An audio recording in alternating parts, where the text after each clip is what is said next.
ఎవరైతే కష్టపడ్డారో వాళ్ళకు అవకాశాలు ఇవ్వాల్సిన బాధ్యత ఈ సమావేశంలో ఉన్న వాళ్ళకు ఉన్నది. ఈ సమావేశంలో ఉన్న వాళ్ళకు కొంతమందికి అవకాశాలు రాలేదు, నేను అర్థం చేసుకుంటా. కానీ వాళ్ళందరినీ కూడా కాపాడవలసిన బాధ్యత పార్టీ మీద ఉన్నది. ఈ రోజు ఇచ్చిన వాళ్ళందరినీ కూడా 2 సంవత్సరాల కోసం వాళ్ళ కార్పొరేషన్ చైర్మన్లు పదవులు ఇచ్చినాం. సెకండ్ రౌండ్ వచ్చినప్పుడు ఖచ్చితంగా ఈ రోజు ఎవరెవరైతే పర్ఫామ్ చేస్తున్నారో, పర్ఫామ్ చేసే వాళ్ళకి కొద్దిమందికి రెన్యువల్ అవుతుండొచ్చు, కానీ నాన్ పర్ఫార్మర్స్ గా మేమేదో పని చేసినా మాకు చైర్మన్ వచ్చింది, ఇక చైర్మన్ వచ్చింది కాబట్టి మేము పార్టీకి పని చేయాల్సిన అవసరం లేదని ఎవరైతే అనుకుంటున్నారో వాళ్ళందరికీ ఇదే మొదటిసారి, ఇదే ఆఖరిసారి అవుతుందని మాత్రం నేను ఈ సందర్భంగా చెప్పదలుచుకున్నా. ఇచ్చింది ఇంకా 2 ఉత్సాహంతో మీరు పనిచేస్తారని, ఇక మేము చేసిన కాడికి చేసినా మాకు వచ్చిన కాడికి వచ్చింది 1 టైం సెటిల్మెంట్ అయిందని ఎవరన్నా అనుకుంటే మాత్రం అది 1 టైం సెటిల్మెంట్ అవ్వడం మాత్రం ఖాయం. అందరు చైర్మన్లను పదవులు వచ్చిన వాళ్ళని అందరినీ క్లీన్గా అబ్జర్వ్ చేస్తున్నాం. ఇప్పుడు ఏం అనదలుచుకోలేదు, నేనైతే రెన్యువల్కి వచ్చినప్పుడు వస్తారు కదా, అప్పుడు మీ ప్రోగ్రెస్ రిపోర్ట్ మీ చేతికి ఇవ్వదలుచుకున్నా. అదేవిధంగా ఎవరైతే రాలేదో, మమ్మల్ని పార్టీ మర్చిపోయింది, మాకు అవకాశం రాలేదేమో, పార్టీ మమ్మల్ని గుర్తిస్తలేదని ఏమో అనుకోవాల్సిన పని లేదు. వాళ్ళని చూడంగానే చూడకపోయినా, ఎందుకంటే దాదాపుగా అన్ని నియోజకవర్గాలలో స్థాయి ఉన్న నాయకులను అందరినీ గుర్తుపట్టి, లేకపోతే ఆ నాయకుల వివరాలు తెలుసుకునే సోర్స్ పార్టీలో ఉంది. వాళ్ళందరూ కూడా తప్పకుండా న్యాయం జరుగుతుంది. ఈ 2 ఇక్కడ ఉన్న సమావేశంలో ఉన్న వాళ్ళనే కాకుండా పార్టీలో ఉన్న శ్రేణులకు నేను విజ్ఞప్తి చేయదలుచుకున్నాను. 3వ పాయింట్, ఇన్ఛార్జ్ మినిస్టర్స్ కు 10 జిల్లాలకు 10 సీనియర్ మంత్రులు ఇన్ఛార్జీలుగా ఉన్నారు. నా రిక్वेस्ट ఒకటే दीपदास मुझे अपना मीनाक्षी दीदी से मैं एक ही गुजारिश करता हूँ, 10 पुराने जिलों को 10 इंचार्ज मिनिस्टर से मार्च 10 तारीख के अंदर हम बहुत सारे कॉर्पोरेशन के चेयरमैन डाला है, डायरेक्टर्स को नहीं डाला है. डायरेक्टर्स डालने के लिए हमारे लिए लिस्ट होना, तो ये काम इंचार्ज मिनिस्टर वो असेंबली क्षेत्र में मंडल लेवल पे वो फीडबैक लेके वो लिस्ट बनाना है.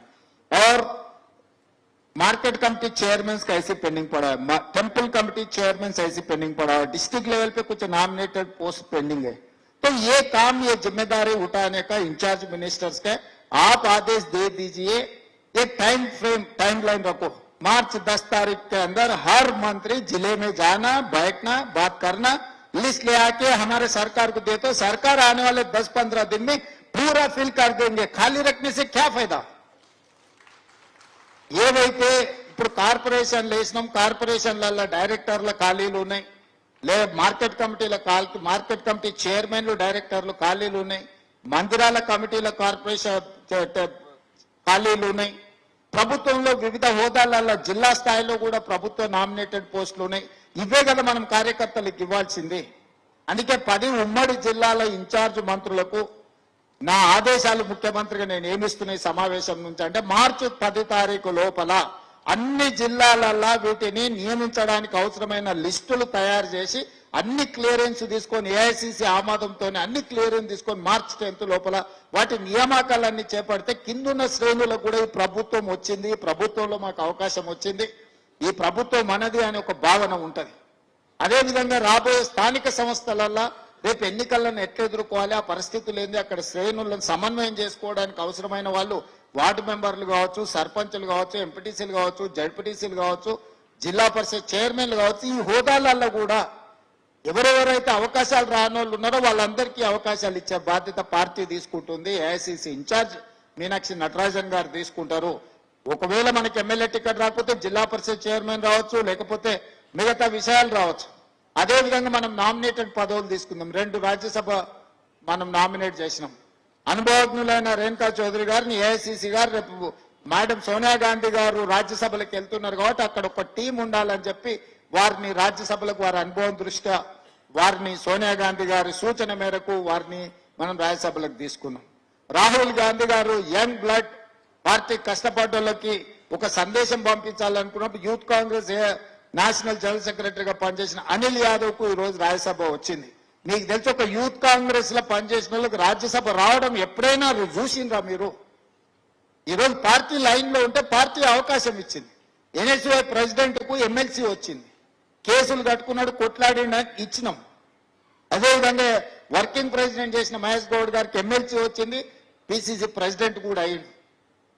అంటే ఈరోజు నా సూచన ఎవరెవరైతే ఆనాడు మనం ప్రతిపక్షంలో ఉన్నప్పుడు కష్టపడ్డప్పుడు కష్టాలలో మనతో ఉన్నారో మన ఎంబడి నిలబడి పార్టీ కార్యకర్తల కోసం కొట్లాడినో వీలైనంత మేరకు పార్టీ వాళ్ళందరికీ కూడా అవకాశాలు ఇచ్చుకుంటూ వచ్చింది. ఈ రోజు అడ్వైజర్లుగా షబీర్ అలీ గారిని వేసినా, వేం నరేందర్ రెడ్డి గారు వేసినా, అరకర వేణుగోపాల్ గారిని వేసినా, ఇంకెవరినైనా వేసినా కూడా ఇవన్నీ కూడా మొదటి నుంచి మనము ప్రభుత్వంలో లేనప్పుడు ప్రతిపక్షంలో ఉన్నప్పుడు పార్టీ కోసం ఎవరెవరైతే కొట్లాడినో వాళ్ళందరికీ కూడా అవకాశాలు వచ్చినాయి. ఇంకా రావాల్సిన వాళ్ళు ఉన్నారు. వాళ్ళందరికీ ఇచ్చే బాధ్యత పార్టీ తీసుకుంటుంది. వచ్చిన వాళ్ళేమో వచ్చింది కదా మేము పని చేయాల్సిన పని లేదు అనుకుంటారు. రానోళ్ళేమో మాకు ఎట్లా ఇవ్వలేదు కదా ఇంకా మేమెందుకు పని చేస్తామంటారు. ఈ రెండింటి మధ్యలో ఎక్కడో గ్యాప్ ఉంది. గ్యాప్ ను సరిదిద్దుకోవాల్సిన అవసరం ఉంది. ఇక నాలుగో సమస్య, పెద్దలు ఒక మాట చెప్పారు, మంచిని మైకులో చెప్పాలి, చెడుని చెవులో చెప్పాలని. మనలో చెడు మైకులో చెప్తారు, మంచం వచ్చి చెవులో చెప్తారు. నువ్వు బాగా చేస్తున్నావు, ప్రభుత్వ సంక్షేమ పథకాలు భలే ఉన్నాయని చెప్పి తలుపు మూసి నాకు చెప్తారు. బయట మైకులో మాత్రం ఎట్లా చెప్పాలో అట్లా చెప్తారు. ఇది పార్టీకి ఏమాత్రం కూడా లాభాన్ని తెచ్చిపెట్టదు. పార్టీకి తీవ్రమైన, ప్రభుత్వానికి తీవ్రమైన నష్టాన్ని తెచ్చిపెడుతుంది. దయచేసి సమావేశంలో ఉన్న పెద్దలందరికీ నా సూచన ఒకటే, పెద్దలు ఊరికేనే చెప్పలేదు, మంచిని మైకులో చెప్పుండ్రి, చెడుని చెవులో చెప్పుర్రు అని. నా సూచన కూడా, నా విజ్ఞప్తి కూడా ఒకటే, మంచిని మైకులో చెప్పండి, చెడుని చెవులో చెప్పండి. ఆ చెడుని ఎట్లా సరిదిద్దుకోవాలనో మనం ప్రయత్నం చేద్దాం. పెద్దలందరూ కూడా నా విజ్ఞప్తి ఒకటే, నేను ఎవరిని వేరే రకంగా ఉద్దేశంతో చెప్పడం లేదు. ఇది మన అందరం కూడా ఒక అవగాహనతోని ముందుకు వెళ్లాల్సిన సందర్భం. అదేవిధంగా ఇంకా కార్యక్రమాలు